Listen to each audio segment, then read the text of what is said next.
South Africa's tax system is under pressure from all sides. Delegates gathered for the first day of the 12th annual Tax Indaba in Kempton Park zoomed in on domestic issues, the biggest being South Africa's ballooning debt. Deputy South African Revenue Services Commissioner Johnston Makubu didn't mince his words. Without us dealing with the debt through the raising of additional revenue, we will continue to be in this spiral of higher debt servicing costs that outcrowd or crowd out other essential services that we need to be able to prepare for. To break that spiral, SARS unveiled its Vision 2030, a digital-first strategy that includes upskilling staff in AI, building a national digital identity system with Home Affairs, and making payments more seamless through new technology. But Makubu admits this won't be a quick fix and could take up to a decade. A lot of pressure has been placed on the National Treasury and on the budget. And, some of those strategic elements that we are looking for, some of those growth initiatives, sometimes lie outside of the National Treasury responsibility. And it actually requires all the stakeholders to come together.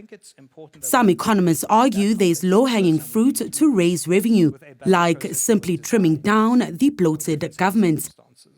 Treasury's Christopher Axelson says this year's budget has shown the need for wider public participation in shaping fiscal policy. Standing Committee on Finance member Alan Beasley says long-term planning is needed. There's just too much short-term thinking. We don't think long-term, because every 2.5 years we have big elections. We either have local elections or national elections. So every political party is driven by what's best next for them in the next elections. So there's no long-term thinking. SARS talks about 2030. As a country, we should be talking about 2040, 2050. How do we actually go there?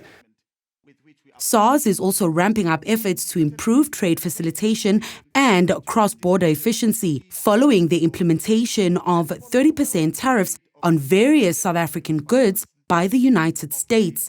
The ability to move trade is also great. Again, as we close up our Vision 2025, it's also encouraging that when we look at our service charter, we have seen improvement in the last 5 years that ended in 2025. We have seen that moving from 54 to 87%.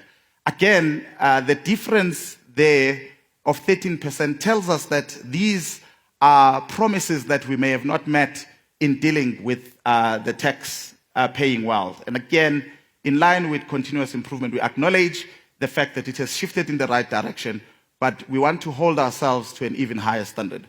The gathering continues until Wednesday.